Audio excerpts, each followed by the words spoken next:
أنفسنا ومن سيئات أعمالنا من يهده الله فلا مضل له ومن يضلله فلا هادي له وأشهد أن لا إله إلا الله وأشهد أن محمدًا عبده ورسوله فأعوذ بالله من الشيطان الرجيم بسم الله الرحمن الرحيم يا أيها الذين آمنوا اتقوا الله حق تقاته ولا تموتن إلا وأنتم مسلمون يا أيها الناس اتقوا ربكم الذي خلقكم من نفس واحدة وخلق منها زوجها وبث منهما رجالا كثيرا ونساء واتقوا الله الذي تساءلون به والأرحام إن الله كان عليكم رقيبا يا أيها الذين آمنوا اتقوا الله وقولوا قولا سديدا يصلح لكم أعمالكم ويغفر لكم ذنوبكم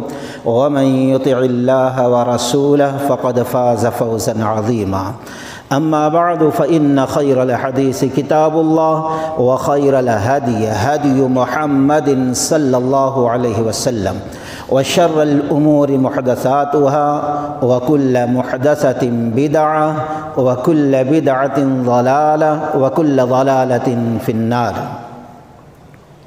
يا أيها الذين آمنوا لا تأكلوا أموالكم بينكم بالباطل إلا أن تكون تجارة عن تراض منكم ولا تقتلوا أنفسكم إن الله كان بكم رحيما ومن يفعل ذلك عدوانا وظلما فسوف نصليه نارا وكان ذلك على الله يسيرا إن تجتنبوا كبائر ما تنهون عنه نكفر عنكم سيئاتكم وندخلكم مدخلا كريما رب اشرح لي صدري ويسر لي أمري واحلل عقدة من لساني يفقهوا قولي۔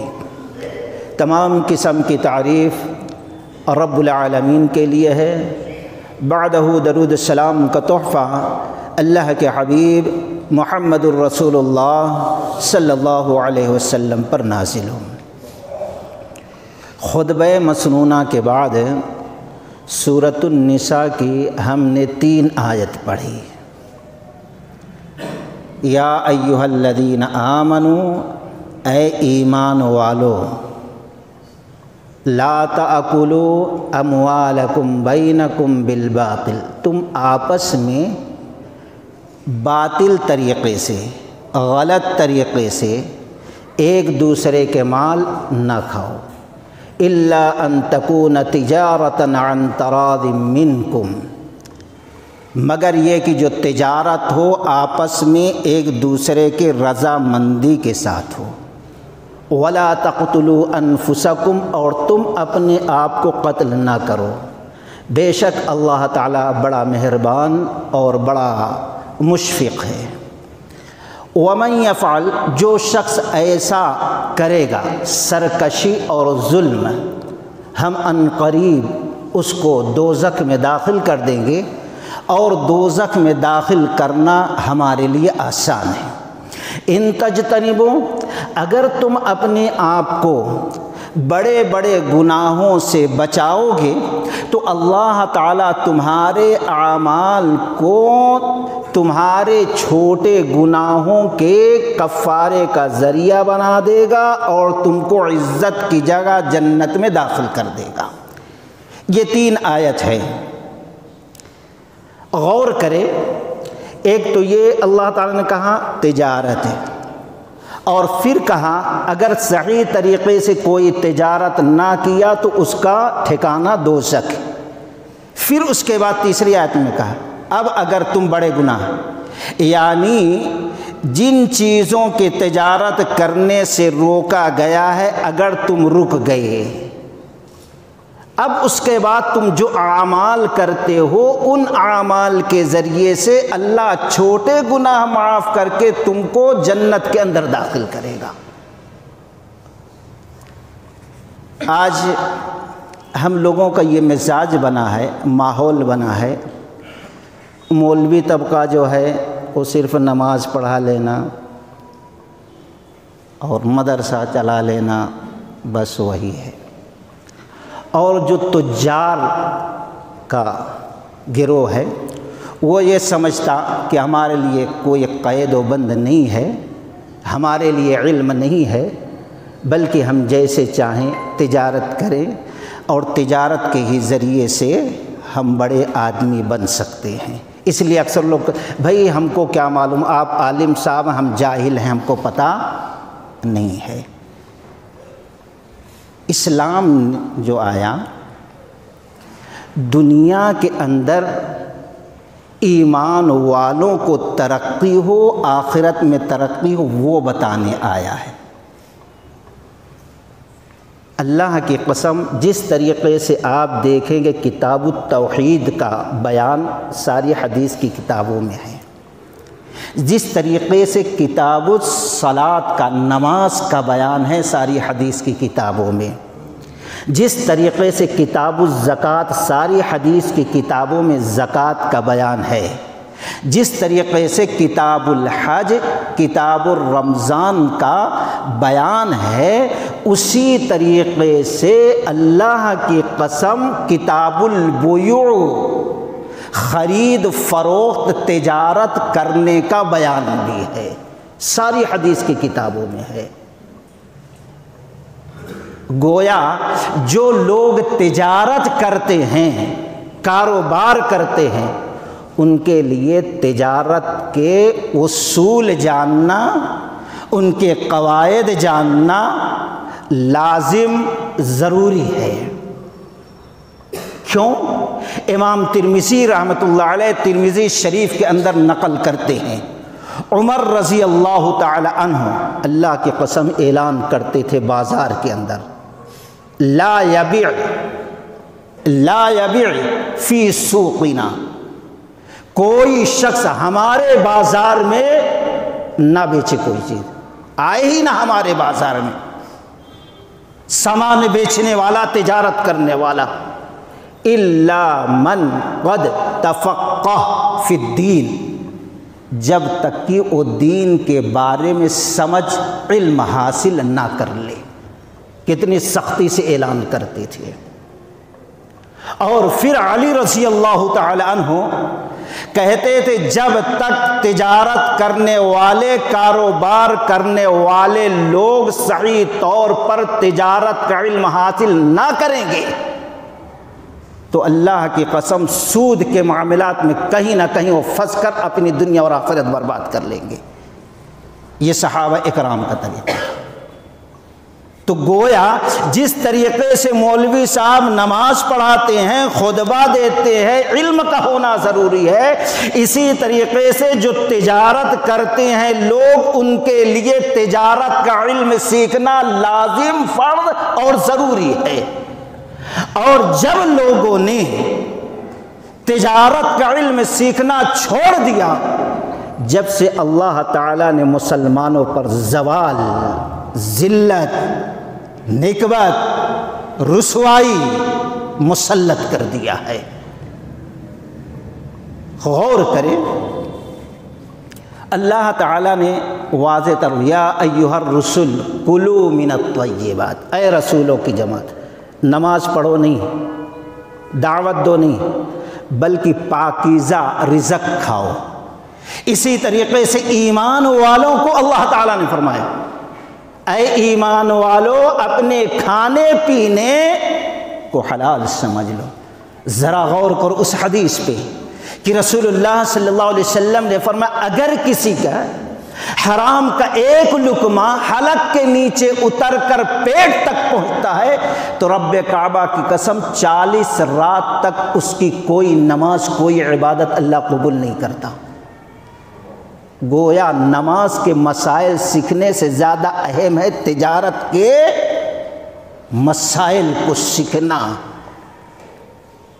صرف یہی نہیں، آج ہم سمجھ لیے ہیں جو دین کا علم ان کے لیے یہ ہے، بس بہت سارے علماء اب زہد، تقوی کی اتنی تقریریں کر دیے، ہم سمجھ لیے جتنے ایماندار ہیں وہ پھٹے پرانے کپڑے پہنے اور جتنے تاجر لوگ، دنیا دار لوگ ہیں وہ اچھے سے اچھا پہنے۔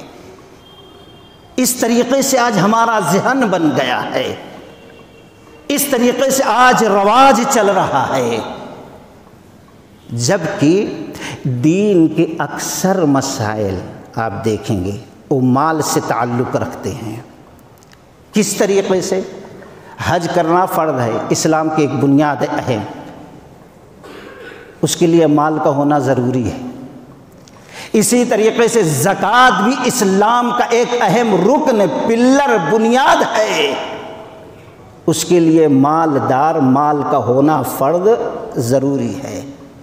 صدقہ خیرات کرنا، اپنے بھائیوں کی مدد کرنا ضروری ہے دوسرے مسلمان۔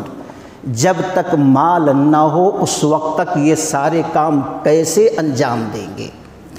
صحابہ اکرام رضوان اللہ مجمعین سے پہلی جماعت جو انبیاء اکرام کی، آدم علیہ السلام کھیتی باڑی کیے، وہ بھی تو بڑے عالم تھے، اللہ کے نبی تھے، رسول تھے، دعوت و تبلیغ کا بوجھ آپ کے سر پر رکھا گیا تھا، دنیا کو آباد کرنا آپ کے اوپر تھا یہ بوجھ۔ حضرت داؤد علیہ السلام لوہار تھے، حضرت نوح علیہ السلام بڑھئی تھے، حضرت ادریس علیہ السلام ٹیلر تھے، کپڑے سینے والے تھے، حضرت موسیٰ علیہ السلام بکریاں چرانے والے تھے، محمد الرسول اللہ صلی اللہ علیہ وسلم تاجر پیشہ تھے، اور پھر اس کے بعد اصحاب رسول، بڑے علماء، بڑے دیندار کی جماعت تھی۔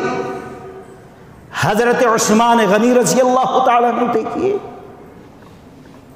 حضرت عبد الرحمن بن عوف، ایسے ہزاروں صحابہ تھے جو بڑے بڑے کاروبار کرنے والے تھے، ایک ملک سے مال لاتے اپنے ملک میں بیچتے، اپنے ملک سے لے کے جاتے دوسرے ملک میں بیچتے تھے۔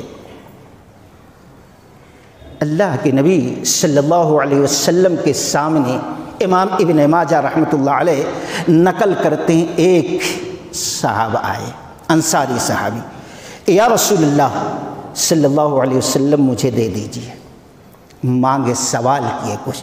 انس رضی اللہ تعالیٰ عنہ کہتے آپ صلی اللہ علیہ وسلم وہ غریب کی حالت دیکھیں، پوچھتے کیا ہے؟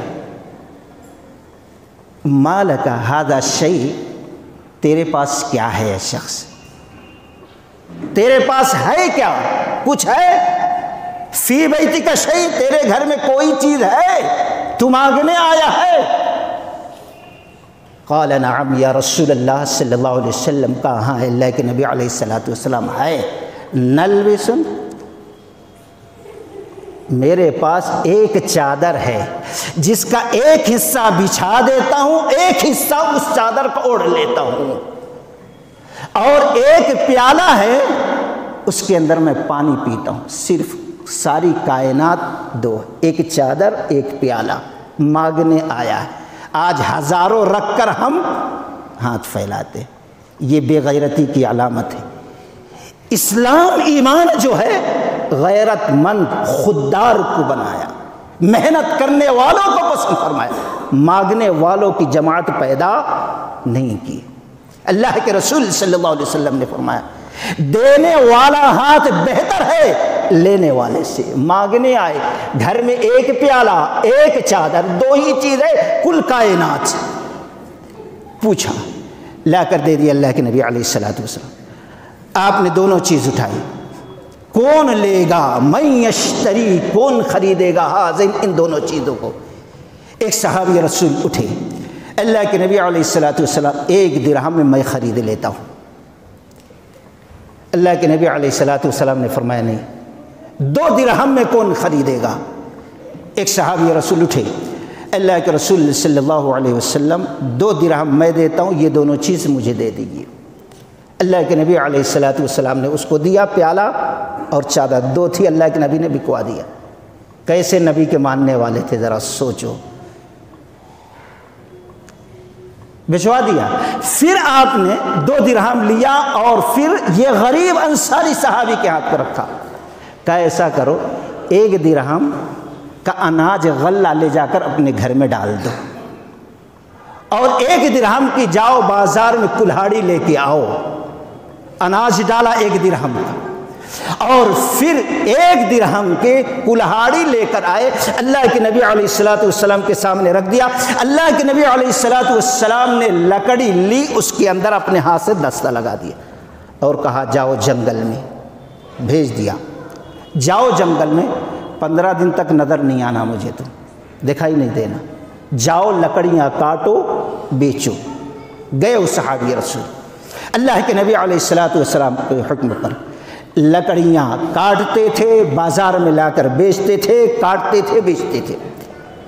تقریباً 15 دن گزر گیا تو اللہ کے رسول صلی اللہ علیہ وسلم کے سامنے لا کر 10 درہم رکھ دیا۔ 15 دن میں اللہ کے نبی علیہ السلام نے 5 درہم دیا، کہا لے جاؤ گھر میں اناج ڈال دو، غلہ ڈال دو، اور 5 درہم کا اپنے لیے کپڑا، اپنے گھر والوں کے لیے کپڑا بنوا لو۔ پھر آپ نے فرمایا ثم قال خیر لک، اللہ کی قسم یہ محنت کرنا، عزت کے کمانا، غیرت کے کمانا، یہ تمہارے حق میں بہتر ہے اس دن سے جس دن میدان محشر میں ساری کائنات انسانیت موجود ہوگی، اور جو مانگنے والے لوگ ہیں ان کے چہروں پہ داغ ہوگا، مطلب یہ ہے چہروں پہ گوشت پوش نہیں ہوگا، ہڈیاں نظر آئیں گی، سب جان لیں گے یہ وہ بے شرم انسان ہے، بے غیرت انسان ہے جو جھوٹی موٹی یا طاقت رکھنے کے باوجود اپنے دامن کو، ہاتھ کو پھیلاتا تھا، لوگوں سے مانگا کرتا تھا۔ پھر آپ نے فرمایا سوال کرنا، مانگنا اس کے لیے جائز ہے جو ایک دم ہی محتاج ہو، نہ جسم میں طاقت ہو، نہ گھر میں اناج ہو، یا کہ ایک دم بوجھ تلے دب گیا ہو، اس کے لیے ہے۔ تو اس واقعہ پر جس کو امام ابن ماجہ رحمۃ اللہ علیہ نقل کیا، غور کریں دوستو، اسلام کس طریقے سے غیرت مند ہے، محنت کرنے والے، اور کس طریقے سے کاروبار اور تجارت پر لوگوں کو ترغیب دیتا ہے، راہیں بتاتا ہے۔ اللہ تبارک و تعالیٰ نے فرمایا لا تأکلوا اموالکم، صحابی رسول ہیں، ذرا غور کرو، 10 مبشرہ میں سے ایک صحابی عبد الرحمن بن عوف رضی اللہ تعالیٰ ہجرت کیے، مکہ سے مدینہ پہنچ گئے۔ کیا تھا؟ سب چھوڑ کے چلے گئے، گھر بار کوئی چیز نہیں، صرف دل میں ایمان کی قوت لے کے گئے تھے، ایمان کی دولت لے کے گئے تھے۔ جو انصاری مدینہ کے صحابی تھے، مہاجرین سے اللہ کے نبی علیہ السلام نے محاقات قائم کر دی، اخوت قائم کر دی۔ عبد الرحمن بن عوف رضی اللہ تعالی عنہ حصے میں جس سے بھائی چارہ ہوا، حضرت سعد بن ربیع رضی اللہ تعالیٰ عنہ، وہ خود کہتے ہیں مدینہ کے لوگوں میں سب سے بڑا مالدار میں تھا اس وقت۔ مواقعات قائم ہو گئی، ایک مہاجر ایک انصار۔ ایسے وقت میں حضرت سعد بن ربیع رضی اللہ تعالیٰ عنہ نے بلایا، اے عبد الرحمن رضی اللہ تعالیٰ، اب ہمارا تمہارا بھائی چارہ قائم کر دیا اللہ و رسول نے، تم ہمارے بھائی ہو گئے۔ اس وقت مدینہ میں سب سے زیادہ دولت والا میں ہوں، مالدار میں ہوں، غنی میں ہوں، ایمان والوں میں۔ 2 باغیچے ہیں کھجور کے اچھے، یہ بٹوارا ہے، دو یہ ہمدردی ہے، یہ اخوت ہے۔ 2 باغیچے ہیں، دونوں میں سامنے ہیں، دیکھ لو جو پسند کرو، ایک تم لے لو اچھا والا، دوسرا میں رکھ لیتا ہوں۔ 2 بیویاں ہیں، دیکھ لو جو تمہارے حساب سے تم کو پسند ہے میں طلاق دیتا ہوں، عدت گزر جانے کے بعد آپ نکاح کر لو، دوسری میں رکھ لیتا ہوں۔ اللہ کی قسم، بھائی چارگی، ہمدردی، اخوت، محبت کی ایسی مثال اس آسمان کے نیچے زمین کی چھاتی پہ نہ کسی نے دیکھا ہوگا، نہ کسی نے سنا ہوگا۔ یہ بھی غیرت مند تھے، ایمان والے تھے۔ انہوں نے کہا بھائی اللہ برکت دے ان چیزوں میں، رکھو اپنے پاس ان چیزوں کو، بس ہمیں بازار کا راستہ بتا دو۔ کوئی چیز نہیں لیے، مکہ سے کچھ نہیں لے کے گئے تھے، ایمان کی دولت لے کے گئے تھے، اور پھر بازار کا راستہ بتا دیا۔ وہاں جاتے گھی پنیر خریدتے بیچتے۔ ایک مرتبہ رسول اللہ صلی اللہ علیہ وسلم کے نظر کے سامنے سے گزرے، کہا اے عبد الرحمن، ایسا دکھتا ہے کہ تم نے شادی کر لی ہے، نکاح کر لیا۔ کہا ہاں اللہ کے نبی علیہ الصلوۃ والسلام۔ آپ نے فرمایا کیا دیا؟ اور ہمارے جیسے بے ایمان بے شرم بے حیا لوگ کیا پوچھتے ہیں؟ کیا لیے بھائی جہیز میں؟ کتنے بے شرم بے حیا ہوں گے دوستو، ایمان کا سودا اس طریقے سے کرتے ہیں۔ وہاں نبی یہ پوچھتے ہیں کیا دیا، یہاں ہم یہ پوچھتے ہیں کیا لیا۔ یہ بے غیرتی، بے شرمی، بے حیائی، رب العالمین جب تمہاری گردن ناپے گا، بتاؤ میدان معاشر میں کیا کرو گے؟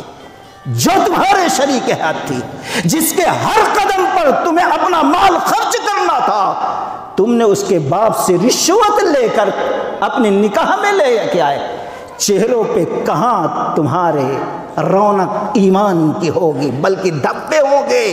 نچلا ہاتھ تھا تمہارا، مانگنے والے تھے تم، چہرے پہ گوشت نہیں ہوگا، ہڈیاں نظر آئیں گی۔ بے شرمی بے حیائی کی حد ہوتی ہے دوستو۔ اللہ کے نبی علیہ الصلوۃ والسلام نے فرمایا اللہ تعالیٰ تمہارے مال میں برکت دے، دعا دی آپ نے۔ کب؟ جب انہوں نے کہا اللہ کے نبی علیہ الصلوۃ والسلام کھجور کے گھٹلی کے برابر ہم نے اس کو سونا دیا مہر کے بنا کر۔ اللہ کے نبی نے کہا برکت دے۔ اب ولیمہ کرو، گویا بہتر افضل ہے ولیمہ کرنا جب پوری نعمت مل جائے، جب بہتر ہے، افضل ہے۔ صحابی سے ثابت ہے، اللہ کے نبی علیہ الصلوۃ والسلام کے کہنے کے حساب سے انہوں نے ولیمہ کیا، اور پھر کہتے اللہ کی قسم نبی کی دعا کی برکت تھی۔ اس کے بعد مجھے یقین تھا کہ اگر میں زمین سے پتھر بھی ہٹاؤں گا تو وہاں سے مجھے سونا اور چاندی تو ضرور مل جائے گی۔ یہ تھے غیرت مند ایمان والے، جو شریعت کے حساب سے کاروبار کیا تو اللہ تبارک و تعالی نے اتنا بڑا تاجر اور اتنا بڑا مالدار بنا دیا۔ جب موقع آتا تھا 100 اونٹ، ہزاروں درہم اللہ تعالیٰ کی راہ میں خرچ کر دیا کرتے تھے۔ تو خیر بتانا یہ تھا کہ جس طریقے سے نماز فرض ہے، دنیا میں رہنا ہے، اس کے لیے مال ضروری ہے، مال کے لیے کاروبار ضروری ہے، اور کاروبار کے لیے تجارت اور اس کے لیے علم کا حاصل کرنا۔ جیسے ہم نے کہا کہ عمر رضی اللہ تعالیٰ عنہ سرے بازار ٹھہرتے تھے اور کہتے تھے لا یبیع فی سوقنا، ہمارے بازار میں کوئی بیچنے نہ آئے، الا من قد تفقہ فی الدین، جب تک کہ وہ دین کے بارے میں، تجارت کے بارے میں علم حاصل نہ کر لے، کیا جائز ہے کیا ناجائز ہے، کیسے یہ تجارت کرنا ہے اور کیسے یہ تجارت نہیں کرنا۔ قرآن کی آیت ہم نے شروع میں پڑھا، یا ایھا الذین آمنوا لا تأکلوا اموالکم بینکم بالباطل، اے ایمان والو تم آپس میں ایک دوسرے کے مال کو باطل، ناجائز، غلط طریقے سے نہ کھاؤ۔ باطل سے مراد فاسد، خراب، یعنی اس کے اندر ہر وہ مال آ جاتا ہے، ہر وہ تجارت آ جاتی ہے، ہر وہ سامان آتا ہے جس سے اللہ و رسول نے منع کیا ہے کھانے کو یا بیچنے کو یا لگانے کو یا سونگھنے کو، جو بھی ہو، کسی بھی چیز کی، یہ باطل طریقہ ہے۔ الا ان تکون عن تجارہ عن تراض منکم، اور دوسری چیز یہ آپس میں راضی بارضا خرید فروخت ہو۔ اس کے کچھ اصول ہیں۔ اگر اس موضوع کو کتاب البیوع جس کو محدثین نے بانا پورا بیان کرنے لگے جمعہ تو میں سمجھتا ہوں 2 سال کا عرصہ گزر جائے گا۔ آپ اس سے اندازہ لگا سکتے ہیں تجارت کی کتنی اہمیت ہے اور شریعت مطہرہ کے اندر کس طریقے سے اس کے اصول بتائے گئے ہیں۔ میں چند اصول بتاتا ہوں آپ۔ پہلا اصول یہ ہے کہ جب آپ خرید و فروخت کر رہے ہیں، جس سے سامان لے رہے ہیں یا کہ آپ دونوں راضی برضا ہو، الا ان تکون تجارۃ عن تراض منکم، دونوں راضی ہوں، یہ بھی خوشی سے وہ بھی خوشی سے۔ اور آج دھوکہ دھڑی یا بیوقوف بنا دینا یا فریب یا کہ کسی کے مثال کے دور گھر میں رہ جانا، اس وقت تک ہم نہیں چھوڑیں گے، بیچنا ہے تو ہمارے یہاں سے بیچو، یہ سب ظلم ہے، اللہ کی قسم حرام ہے، جائز نہیں کوئی بھی چیز ہو اس طریقے سے۔ پہلی شرط بیچنے والا راضی ہو اور خریدنے والا دونوں راضی ہو، ایک شرط یہ ہے۔ اور دوسری شرط یہ ہے خریدنے والا ہو یا بیچنے والا ہو بے وقوف، نابالغ، حولا شولا دیوانہ نہ ہو، بلکہ عقل مند ہو، ہوشیار ہو، بالغ ہو، سمجھدار ہو۔ اللہ نے کہا وَلَا تُؤْتُوا السُّفَهَاءَ أَمْوَالَكُمُ الَّتِي، بے وقوفوں کو تم مال نہ دو، نہ بیچنے کے لیے اور نہ پیسہ دو کہ وہ خرید کے لائے، یہ دوسری شرط ہے۔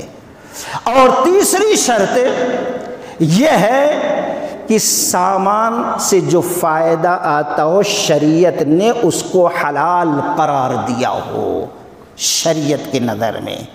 پیارے نبی صلی اللہ علیہ وسلم نے واضح طور پر فرما دیا ان اللہ ورسولہ حرم البیع الخمر والمیت والخنزیر والاصنام۔ آپ صلی اللہ علیہ وسلم نے فرمایا اللہ نے حرام قرار دیا اور اس کا رسول حرام قرار دیا۔ حرام انگلیوں میں گن سکتے ہیں، لیکن جائز جو طریقے ہیں، جو چیزیں ہیں بیچنے خریدنے کے، بے انتہا اس کی کوئی گنتی نہیں۔ لیکن افسوس کیسا مسلمان ہے حرام ہی میں جا کے گرتا ہے۔ نہیں بھائی یہ نہیں کریں گے تو ہم جی نہیں سکتے، کتنی بڑی بدقسمتی ہے۔ حلال کھانے کے کمانے کے راہیں بے شمار، اس کو گننا چاہے تو گن نہیں سکتے، لیکن حرام طریقے بڑے تھوڑے سے ہیں، انگلیوں میں گن سکتے، لیکن آج کا مسلمان وہی حرام طریقہ ہی اپناتا ہے۔ تو اللہ کے نبی علیہ الصلوۃ والسلام نے فرمایا اللہ نے حرام قرار دیا اور رسول اللہ صلی اللہ علیہ وسلم نے حرام قرار دیا الخمر، شراب یعنی نشے ور چیز۔ اس کے وسعت، اس کا مفہوم بہت زیادہ ہے، ہر نشے ور چیز اس کے اندر شامل ہے، چاہے سونگھنے کی ہو، لگانے کی ہو، پینے کی ہو، پہننے کی ہو، کیسے بھی۔ اگر اس سے عقل خراب ہو جاتی ہے، نشہ چڑھتا ہے، تو اللہ کی قسم وہ خمر ہے، نہ اس کو بیچ سکتے ہیں، نہ اس کو خرید سکتے ہیں، اور نہ اس کا نفع کھا سکتے ہیں۔ اور پھر آپ صلی اللہ علیہ وسلم نے فرمایا والخنزیر، اور سور، یہ بھی نہیں، نہ اس کو بیچ سکتے، نہ خرید سکتے، نہ کھا سکتے، نہ لگا سکتے، نہ اس کی کمائی نہ نفع اس کا حاصل کر سکتے۔ اسی طریقے سے ان نبی صلی اللہ علیہ وسلم نہا عن الکلب، کتے کی بھی کمائی آج لوگ شوق میں خرید فروخت کرتے نہیں۔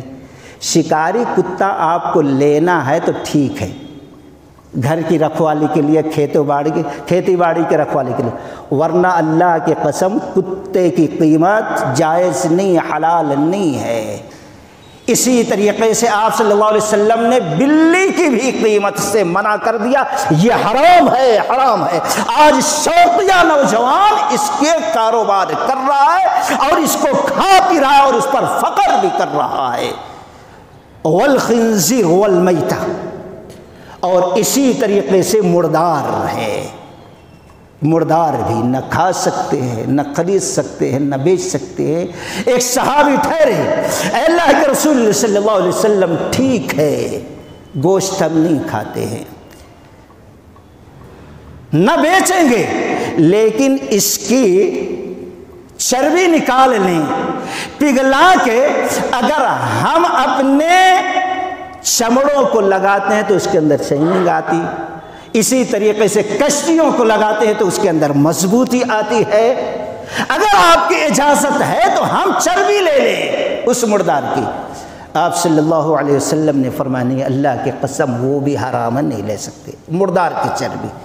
پھر آپ نے فرمایا قاتل اللہ الیہود، اللہ یہودیوں کو قتل کر ڈالے، ہلاک کر دے، برباد کر دے۔ اللہ نے مردار کی چربی سے روکا تھا، حرام قرار دیا تھا۔ ان بدبختوں نے چربی کو لیا، پگھلایا اور اس کو خود نہیں کھاتے تھے، بازار میں بیچتے تھے اور اس کی قیمت کھاتے تھے۔ اللہ ہلاک کر دے ان یہودیوں کو۔ ظاہر بات ہے اس قسم کی کوئی شخص چال بازی کر کے رقم کھاتا ہے تو اس کے اوپر بھی اللہ کی لعنت ہیں، اللہ کے نبی کی بد دعائیں ہیں۔ نمبر 4، اگر کوئی شخص کوئی چیز بیچ رہا ہے، یا تو اس کا خاص مال ہو، یا کہ بیچے جس کا مال ہے وہ اس سے راضی ہو کہ ہاں بھائی لے جاؤ بیچ دو۔ اگر راضی نہیں ہے، بعد میں وہ چاہے تو خرید و فروخت ختم کر سکتا ہے، لینے والے پر فرض ہے کہ واپس کر دے، کیونکہ جس کا سامان ہے وہ راضی نہیں، واپس کرے۔ راضی ہے تو الحمدللہ۔ امام بخاری رحمۃ اللہ علیہ نقل کرتے ہیں کہ عروہ رضی اللہ تعالیٰ عنہ کو اللہ کے نبی علیہ السلام نے 1 دینار دیا، کہا جاؤ قربانی کے لیے جانور لے کے آؤ۔ گئے، 1 میں 2 جانور، 2 بکرا لیے، 1 بیچ دیے 1 کا اور 1 لے کے آئے۔ اللہ کے نبی علیہ السلام یہ رقم 1 اور یہ جانور۔ اللہ کے نبی علیہ السلام نے کہا کیسے؟ کہا اللہ کے نبی 1 دیا تھا، 1 خریدنے کا آپ نے حکم دیا تھا، میں نے 2 خرید لیا اور پھر 1 کو بیچ دیا، 1 کی رقم یہ ہے اور پھر یہ۔ اللہ کے نبی علیہ السلام بہت خوش ہوئے اور آپ صلی اللہ علیہ وسلم نے برکت کی دعا دی۔ پھر کہتے ہیں جب نبی نے ہمارے لیے برکت کی دعا دی کہ اگر میں مٹی بھی خرید لیتا تھا تو اللہ اس کے اندر بھی برکت دے دیتا تھا۔ یہ نبی کی دعا کی برکت کی بخاری شریف کی روایت ہے۔ تو یہ ہے جو سامان بیچ رہا ہے وہ سامان اس کا ہو، اس کی ملکیت ہو، یا کہ اس کا نہ ہو تو جس کا ہے وہ اس کو اختیار دیا ہو۔ اگر بلا اختیار کے بیچ دیا، بعد میں وہ چاہے تو وہ خرید و فروخت کو فسخ ختم کر دے، اپنے مال کو واپس لے لے، یہ شریعت کہتی ہے۔ نمبر 5، پھر انشاءاللہ آئندہ جمعہ کو اس کی تفصیل آئے گی کہ تجارت کی کیا وصول ہے، کیا کرنا ہے اور کیا کیا حرام طریقے ہیں، کیا شرائط ہیں۔ انشاءاللہ آئندہ جمعہ کو، کیونکہ اللہ نے کہا وَلَا تَقْتُلُوا، اپنے آپ کو قتل مت کرو۔ یہاں یہ مطلب نہیں چھری لے کے قتل مت کرو، مطلب یہ ہے جس کمائی سے، جس کاروبار سے اللہ نے روک دیا، حرام قرار دیا ہے، وہ کاروبار میں اگر تم جاؤ گے تمہارا ایمان خراب ہو جائے گا، تم حرام کھانے والے ہو جاؤ گے، آخرت میں تمہارا ٹھکانہ دوزخ ہو جائے گا۔ گویا تم نے اپنے ہاتھ سے اپنے آپ کو قتل کر دیا ہے۔ خیر، آئندہ اس کی تفصیل آئے گی۔ اللہ تعالیٰ سے دعا ہے کہ اللہ تعالیٰ ہم تمام لوگوں کو صحیح معنوں میں شریعت کی سمجھ بوجھ دے اور قرآن و سنت کے موافق زندگی گزارنے کی توفیق رفیق عطا فرمائے۔ وآخر دعوانا ان الحمد للہ رب العالمین۔ الحمد للہ وحدہ والصلاة والسلام علی من لا نبی بعدہ، فاعوذ باللہ من الشیطان الرجیم، بسم اللہ الرحمن الرحیم۔ انا نحن نحیی الموتى ونکتب ما قدموا وآثارهم وكل شیء احصیناه فی امام مبین واضرب لهم مثلا اصحاب القریہ ان اللہ یأمر بالعدل والإحسان وإیتاء ذی القربى وینہى عن الفحشاء والمنکر والبغی یعظکم لعلکم تذکرون اذکروا اللہ یذکرکم وادعوه یستجب لکم ولذکر اللہ تعالی اکبر۔ السلام علیکم۔